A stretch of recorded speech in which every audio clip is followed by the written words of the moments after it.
So yeah, and the interesting thing, I think, I mean, we can kind of go slightly into transfers when it comes to this element, is what Postecoglou wants, because I think we all assumed that they would bring in a natural number 9 to supplement Richarlison, and I hate to say the word replace Harry Kane because he is irreplaceable. You're just not going to. It's like Postecoglou used that lovely analogy of, as my wife says, you can go into Gucci and you can buy something that's a one-off, but if you try and buy it again, it's a knockoff and it's not quite the same as the original kind of thing if you get it from elsewhere.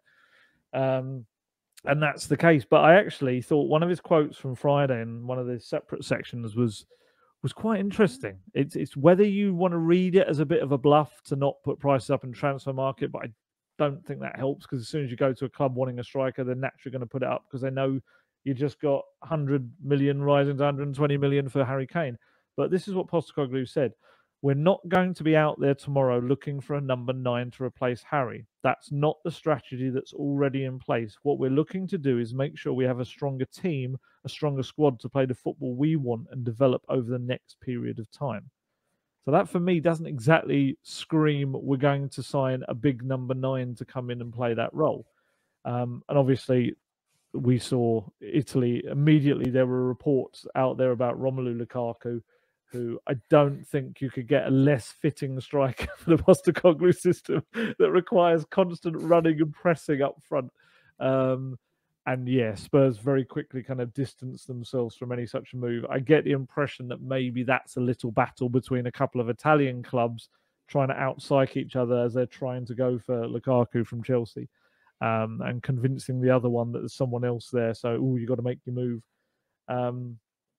I think, ironically, as they were playing Brentford, Ivan Toney would be a great kind of player for the system. Obviously not now because he's got his ban, but I certainly know Spurs really like Toney, and I would imagine in January that's something we see. Whether it's a difficult one, because if I'm Ivan Toney, obviously everyone has their ambitions, but would you feel that you could leave Brentford just like a month or two or whatever it is after coming back from a ban, that you've kind of robbed them of your time?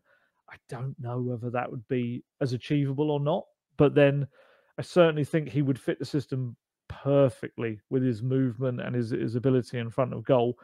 And I think in the meantime, Spurs maybe look for a younger data-led option.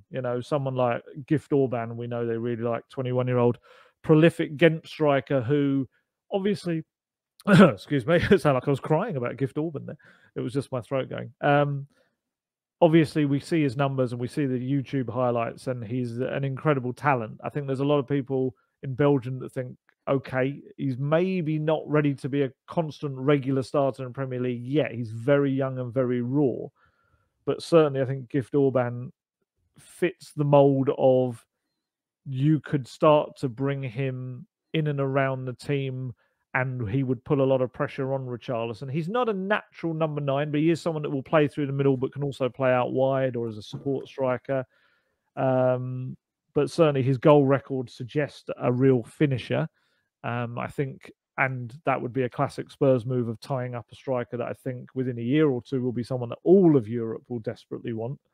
And then you've got someone like Brennan Johnson, who probably operates more naturally out wide and as a support striker, but also can very much play through the middle if required. I know Fabio Paratici was a big fan of his, scouted him when he was scouting Jed Spence, Johnson, and I think it was James Garner at the time, obviously now with your lot. And I don't think, either of those two players would be a bad addition to the group. Yeah, like I say, much depends on whether he sees Sonny as the backup to Richarlison. No, Sonny's not a backup, you know what I mean, in terms of, or another option to play through the centre.